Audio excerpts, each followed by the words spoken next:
Welcome into OutKick the show. I'm your fearless leader, Clay Travis. I hope all of you are having fantastic Thursdays wherever you may be across the country. We got the smoke, all the smoke, the white smoke, signifying that we now have a new pope. And for the first time in the history of the Catholic Church, we have an American pope. Still a lot of news rolling in about him. His name, Robert Prevost. He was in Peru at the time immediately. He was in the Vatican City when he was selected. He has taken the name Pope Leo XIV. He is a born and bred Chicagoan. Probably did not expect for there to be a guy from Chicago to be the next pope. Interestingly enough, I will be going to the birthplace of the Pope tomorrow to speak at the University of Chicago again on Saturday. Credit to them for having me back on campus to speak. This is pretty amazing. Also a Villanova grad and entered into the priesthood and became a priest for the first time in 1982. Lots of dueling interpretations of the Pope's politics. To be fair, there are ample bits of evidence that he is a Republican. He has voted in a lot of Republican primaries when he was living in Illinois. He also has been critical of J.D. Vance and Donald Trump in the past, as maybe you wouldn't be surprised. He has a Twitter account. He's had a Twitter account since 2011. So I think in general, he is somewhat seen as a moderate, and we will see how he ends up as a pope. I will just say my oldest son texted me American Pope ! And I think that's probably the overall reaction of most people in America. Whether you are Catholic or not, I think most Americans think it's really cool that we have an American pope. When I was in Vatican City with my family, we were on a tour, and I knew that there had never been an American pope, and I asked our tour guide, hey, do you think we'll ever have an American pope? And she kind of laughed and said no. And she said the general consensus opinion has been that because of the immense power that America wields in the world at large, that it would be too much additional power to give America also a pope. Now, obviously, the pope represents the entire world, and so his home country doesn't necessarily dictate the choices that he's going to make. But I did think that was interesting. She said that. I think that was the consensus. If you look at the Polymarket predictions, the Kalshi predictions of who was going to be the pope, the prediction markets were completely inaccurate. If you were willing to bet on Robert Prevost as the next pope, you made up to 100 times your money because the guy kind of came out of nowhere. And we now have, like I said, an American pope. So we'll see how it plays out. Trump has said the Vatican has already contacted him and offered him an opportunity to meet the pope. My biggest questions now are just about the pope in general. Is he a sports fan? Because it's kind of wild to me to think that the Pope could be a huge Bears fan. You know, we had da Bears. Do we have da Pope? Does he pay attention? Does he have a strong take on Caleb Williams? These are the things that my mind runs through. He went to Villanova. Is he a big fan of Villanova basketball? Did he follow the Villanova basketball team? These are the kind of things that I would like to know, just because I never would have thought of the Pope overlapping with American sports in any way. 69 years old, by the way. Not old for a pope. It's funny how different professions, your age. Like, I'm 46. If I was a governor, people would be like, oh, he's a young governor. You would be ancient to be in athletics.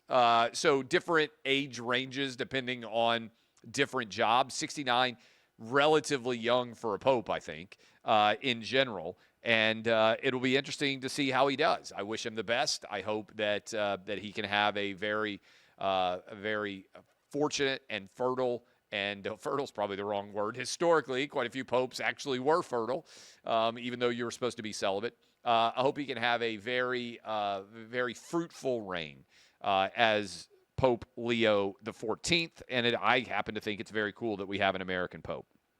Okay, bunch of other stories that are out there. By the way, it happens on May 8th, which is the 80th anniversary of Victory in Europe Day. I think Trump's right about this. We should probably celebrate Victory in Europe Day more because of it being such an iconic day for world history and freedom. And so it happening on the 80th anniversary of Victory in Europe Day when we defeated the Nazis is, I think, significant in many ways. And also it being on a day, there's a lot of news today, on a day where Trump announced a new trade agreement with Great Britain to begin the process of putting in place all of these new trade agreements. And as a result, by the way, let me look and see where the stock market is with about an hour of trading left. Been another very good day for the stock market, which has strung together a series of very good days. And earlier today, the stock market had actually returned to the same level it was right before Trump was elected president. And we're not very far away now from an all-time high in the S&P 500. We're sitting right around 5,700 in the S&P 500. The all-time high, 6,150. So we are not in any way very far away from having an all-time high in the S&P 500. And if you'll remember, last month, people were like, oh, my goodness, the bottom is falling out. We're never going to be able to recover from this.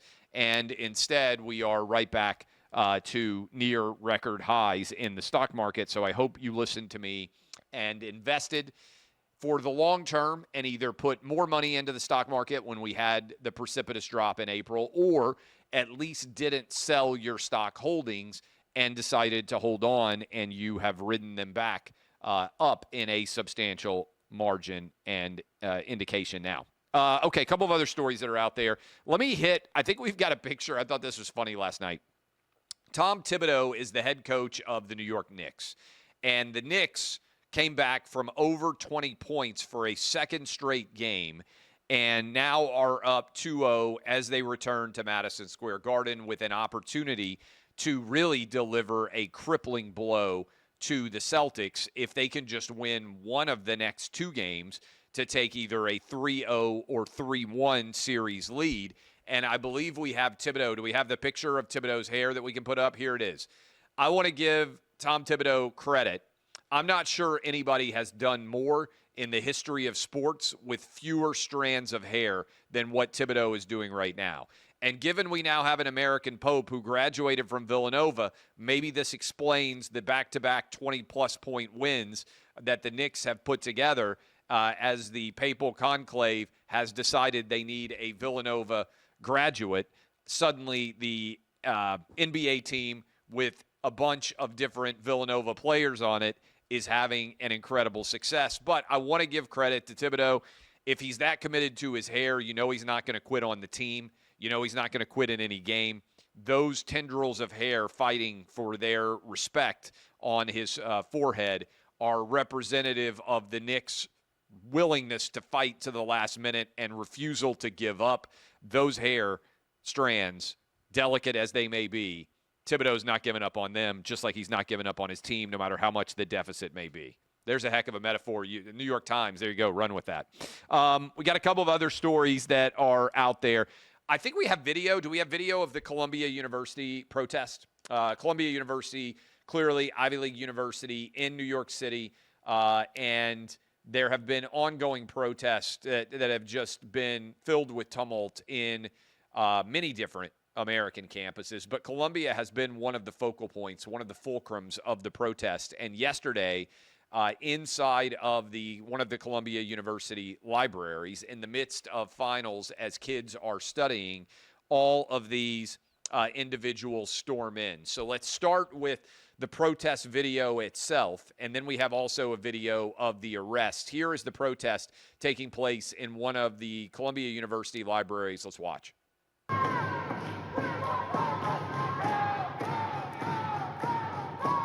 All right, that is one of the protests. Here are the arrests, and this is what was happening. They had to call in the NYPD to bring out all of these different individuals and hold them accountable. Here they are being arrested.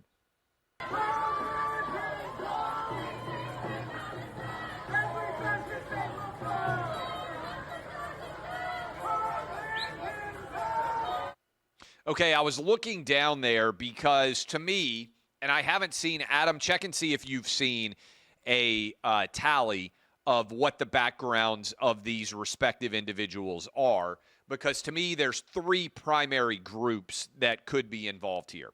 One is students, and I want to break down what I think should happen to each of them. You could be students.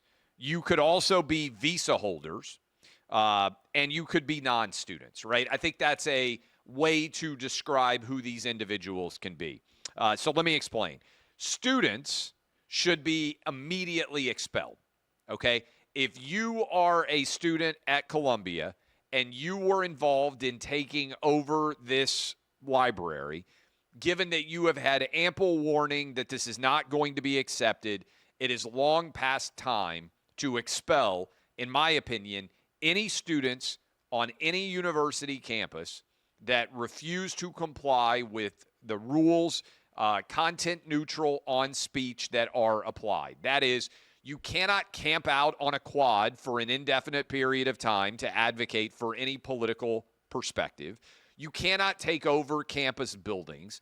You cannot refuse to comply with university police and or officials that are asking you to leave. And given how long this has been going on, I think it is long past time to send a message. If you are a student, you should be expelled immediately from Columbia. If you are a visa holder, that means that you're a non-citizen, but you are here for some stated purpose, whether it's education or something else. I think your visa should be eradicated.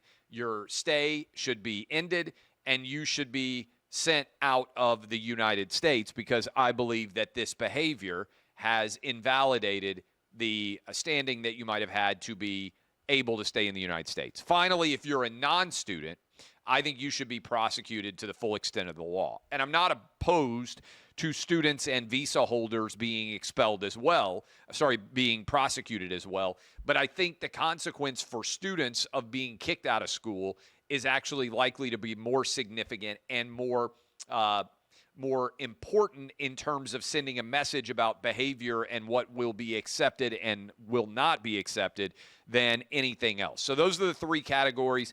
I would prosecute non-students, which I imagine a lot of these people are, to the full extent of the law. I would immediately expel any Columbia University student, and visa holders I would investigate and send outside of the country.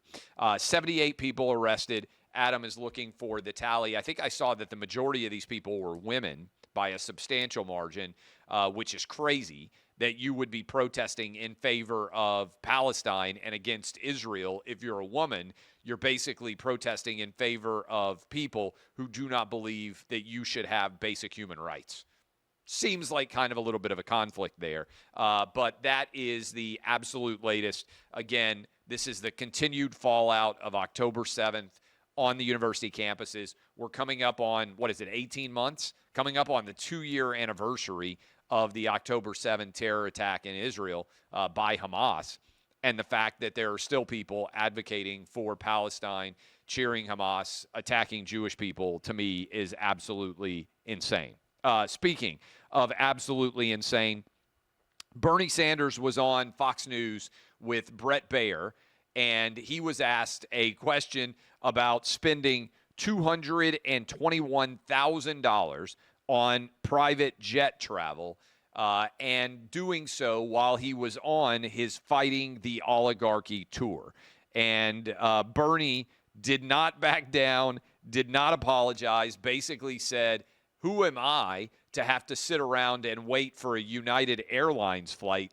I'm more important than you are."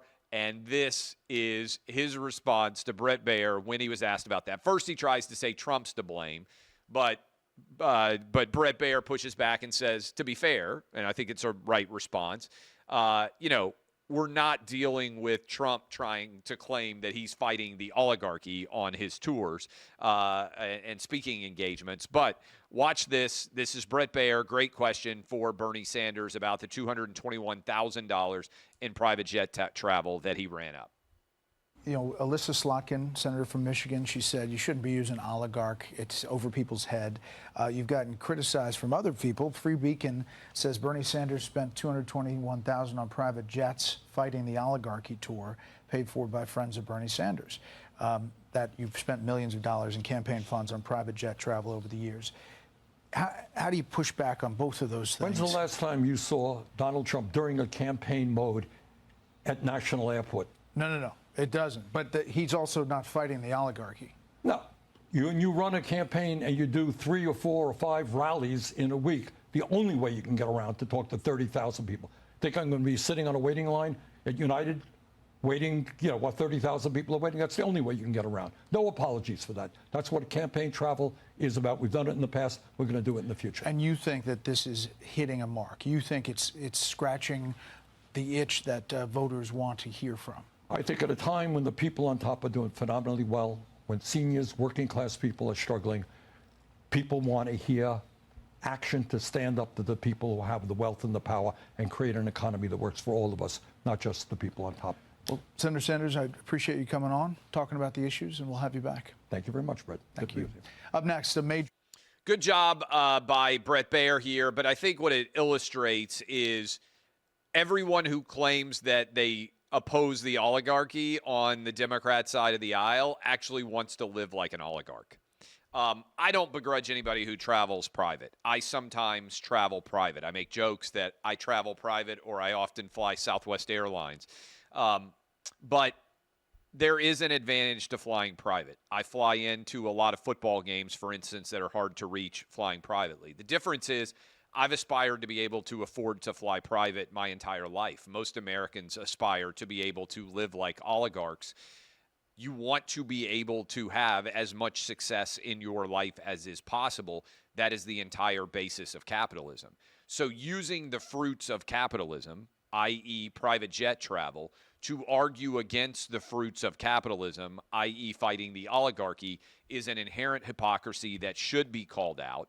And Bernie's insistence that the rules basically don't apply to him and that he should be able to deal with the best possible convenience and not be inconvenienced in any way is, I think, why ultimately much of his argument falls flat, because he is living the life that he claims others are living that he is trying to fight, and that is a tough putt to sink. Speaking of a tough putt to sink, this story is not going to get as much attention because, again, did I mention we have an American Pope who has now been invested with the office. But Trump and Biden continue to throw occasional elbows at each other. Biden went on The View. He barely could speak. Let's start with this one. I believe we have the one, Alyssa Farah Griffin, who used to work in the Trump White House, asks Biden, I think it was her question, about whether or not he has the mental and physical wherewithal to have remained president, and what he thinks about the attacks that have come, including books that are coming out soon, which would suggest he was not up to the job. I don't know how much of this clip we have, but Biden stumbles through an answer for about a minute, mostly nonsensical, and then his wife, Dr. Jill Biden, has to step in and help to carry the answer into some semblance of sanity. This is what it sounded like. This is what it looked like a little bit ago. Yeah. Mr. President, since you left office, there have been a number of books that have come out, deeply sourced from Democratic sources, that claim in your final year there was a dramatic decline in your cognitive abilities in the final year of your presidency. What is your response to these allegations, or are these sources wrong? They are wrong. There's nothing to sustain that, number one. Number two, think of what we're left with. We're left with a circumstance where we had an insurrection when I started. not since the Civil War. We had a circumstance where we were in a position that the pandemic, because of the incompetence of the last outfit, end up over 1 million people dying, 1 million people dying. And we're also in a situation where we found ourselves unable to deal with a lot of just basic issues, and which I won't go into in the interest of time. And so we went to work, and we got it done. And one of the things and Alyssa, one of the things I think is that the people who wrote those books were not in the White House with us, and they didn't see how hard Joe worked every single day. So Joe Biden has to step in there and save Joe because he can't even answer a question about whether his brain works well enough for him to still be president. A lot of books now coming out, everybody acknowledging what I told you on this show, what I told you on Clay and Buck, what I tweeted for years, which was Biden was not up to the mental and physical strain of being president of the United States. And I think the evidence for that is quite ample. And every time he speaks, we have more evidence of that being the case. Also, Biden was asked whether he thought he would have beaten Trump, and he said that he would have. And I believe we also have video and audio of that. Biden asked, hey, Kamala lost. You beat Trump in 2020. Would you beat him again? Yes, Biden says he would. I don't know how long this is. We don't need the full scope of it. But if we can just play it up to the point where Biden says, hey, I got 7 million more votes than him or whatever the heck he did, let's listen. You had previously said that you thought that you would have won. Since then, Donald Trump won all the battleground states and made inroads with almost every major demographic, from working class voters to Hispanic men to black men. Knowing what you know now, do you think you would have beat him? Yeah, he still got 7 million fewer votes. Yes. There you go, okay? A lot of people didn't show up, number one. Number two, they're very close in those toss-up states. It was it wasn't a slam dunk, and look, every time I've been on the show, which I've been fortunate to be on more than once. Thanks for having me. Is that we talk? You guys don't focus on as much, and I think it's good on polling numbers. But let me put it this way: he's had the worst 100 days any president's ever had. Yeah, that's a fact. Okay, so Biden would have definitely lost this race if he had run against Trump. I actually think he would have done worse than we saw Kamala do, because ultimately I think there was just so much incompetence that I can't believe this would have been in any way beneficial for him. And he would have had to debate again. And after the June 27th debate, I think it would have been virtually impossible. We are almost done for the week. We do not have Charles Barkley saying men should not be in women's sports. Is that correct? We don't have the OutKick video that Dan Dakich interviewed him, and it was up on OutKick. If we don't have that, then I will go and I will just close out shows for the week with the fencing statement that is pretty straightforward, that men shouldn't be able to compete in fencing, and the woman made the decision to refuse to compete, to her credit, and she is telling that story. Just more women who are being taken advantage of by men. This is what that looked like. My favorite part of fencing is the competition, the thrill, the fight, the triumph, and even the heartache. But lately, fair, female-only competition is harder and harder to come by. USA Fencing has over 200 self-declared members who identify as transgender. Each time a man competes in the women's category, with USA Fencing's support, it removes fair sport and takes opportunities from women. Fencing is a combat sport, a martial art of sorts. There are elements of speed, power, reaction time, distance control, footwork, and blade work, all attributes affected by sex development. It's not uncommon for a quicker, more athletic opponent to overcome the technique of another fencer. Athleticism is powerful in fencing. and works in equal parts with strategy and technique. It's unbelievably demeaning to female fencers to put down the differences between men and women and any woman's loss to a man as a skill issue, or that a woman simply needs to work harder. Within the USA Fencing authoritative body, there is a culture of intimidation towards women, which demands that we be silent when men enter our tournaments. A culture that includes public humiliation, doxing, social ostracism, dismissal, and even threats. I went from avoiding tournaments with known male athletes to reaching out to news outlets to get this story known. The USA Fencing, up until my protest, has been unresponsive to women's demands for fair fencing. Okay, and I want to encourage you to go watch. You can go on my Twitter feed. I shared it, but I'd also encourage you to go watch the longer form conversation between Dakic and Barkley. Good stuff there. Charles Barkley said, "You are stupid if you are a person who believes that men should be competing in women's athletics." And I think that's a pretty succinct and true statement from him. A couple of other things that are out there that I meant to mention. A lot of talk about subscribers and streaming.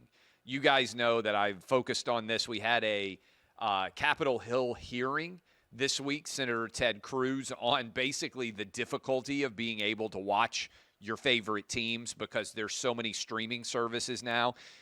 No one else may be talking about this, but I do think it's significant. ESPN Plus subscribers. In November of 2022, ESPN Plus hit 24.3 million subscribers. Since that point in time, they now have fewer, and the number of subscribers has been declining since November of 2023.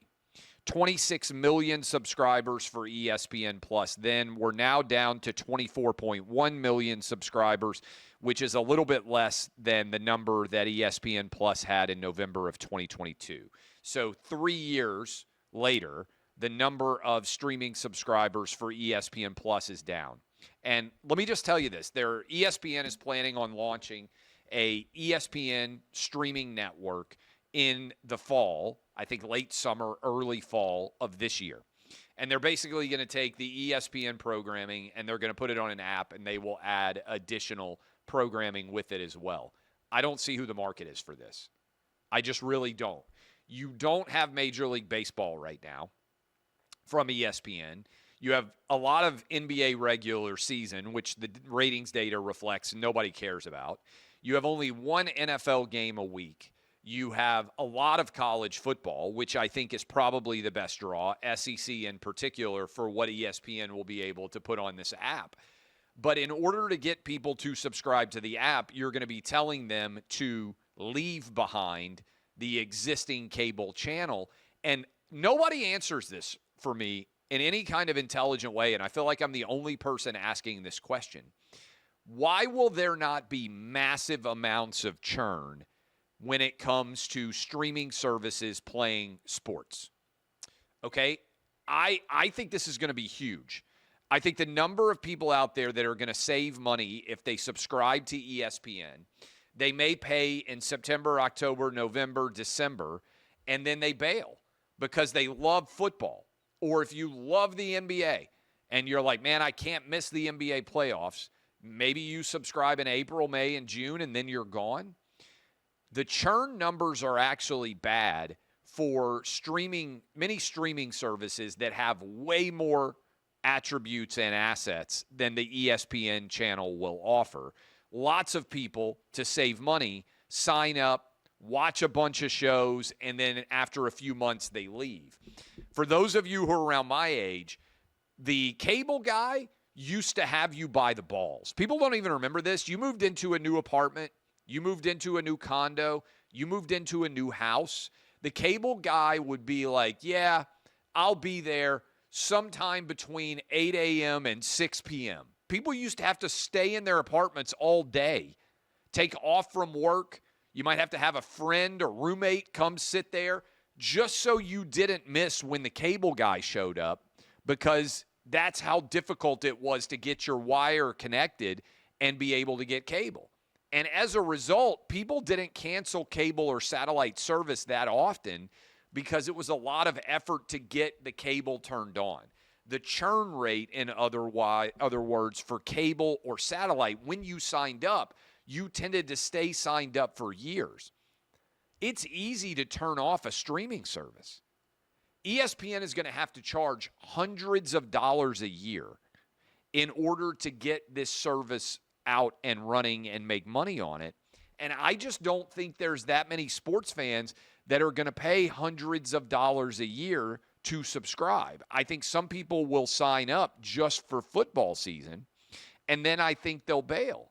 And so I think you're going to be leaving behind the cable satellite bundle, which a lot of people still subscribe to, encouraging them to leave, not offering a great value, and making a lot less money. I just don't see how this is going to work out at all. And maybe I'm missing something, but this number of streamers, even now, with the UFC potentially rotating off, I just think it's going to be a major issue going forward. Finally, I might have mentioned this right off the top, but for those of you who watch Piers Morgan, I go on Piers Morgan every couple of weeks. A few weeks ago, I was on Piers Morgan, and I said, hey, Piers, if the Trump stock market drop has not reversed itself in the next 18 months, I will put on a clown outfit, and I will come do the show with you. Already, within a month, the entire drop in the S&P 500 has been erased, and we are already back to where we were right before the election happened. That is, the S&P 500 valuation is identical, a little bit higher today than it was on November 3rd, right before the actual election took place. The election was on November 5th. Stock market prices are back to where they were the week of election week already. I told Piers Morgan, I shared it, challenges out there for the left-wingers that were on the program that day that told me I was crazy. Less than a month from that television hit, we are now back to where we were on election day. Didn't take 18 months. It took like a month. All right. I think we're going to hit a new record high in the S&P 500 at some point this summer. We'll see if I'm right or not. DBAP unless you need to SBAP. I am Clay Travis. This has been OutKick, the show.